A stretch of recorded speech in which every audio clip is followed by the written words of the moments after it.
যাদের ভর্তা খেতে ইচ্ছে করে কিন্তু শিলপাটা নিয়ে বসতে ইচ্ছে করে না, বিরক্ত লাগে, তারা চাইলেই কিন্তু এইভাবে হাত দিয়ে কষলিয়ে ভর্তা মেখে নিতে পারেন।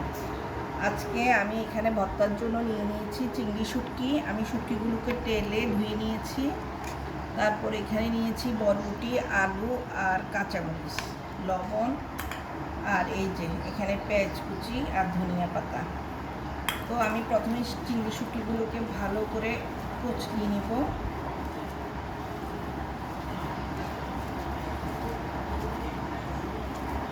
এই ভর্তাটা একদম মিহি হবে না, কারণ শিলপাটায় পিষলে অনেক মিহি হয়, কিন্তু মিহি না হলেও এই ভর্তাটা খেতে কিন্তু দারুণ লাগে গরম ভাতের সাথে।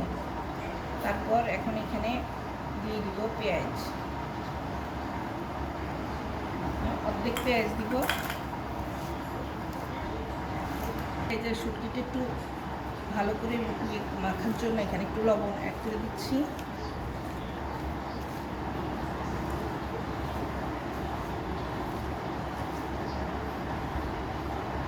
এটা আমি সাইডে রেখে এখন এখানে বরবটি, আলু আর মরিচটাকে কষিয়ে নিব।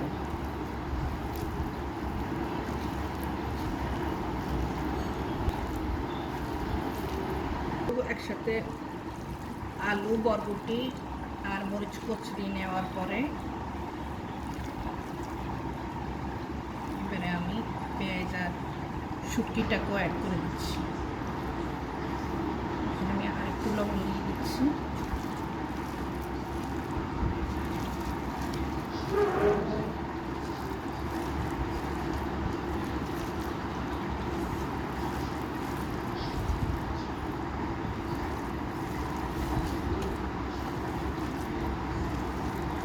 এই যে আমার সবগুলো উপকরণ একসাথে মেখে নেওয়া শেষ।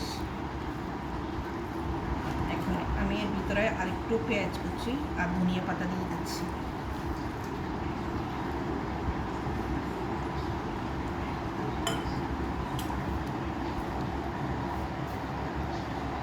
এবারে দিয়ে দিচ্ছি সরিষার তেল। এই শুটকির ভর্তাটা যদি হাত দিয়ে কষলিয়ে এভাবে বানানো যায়, খেতে কী যে দারুণ লাগে গরম ভাতের সাথে। তো আপনারা যারা এইভাবে ভর্তা বানিয়ে খেতে চান চাইলেই খেতে পারেন।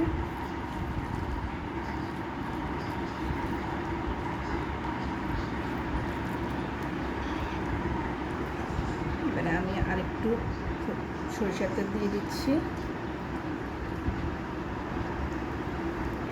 তো ভালো থাকবেন সবাই, আল্লাহ হাফেজ।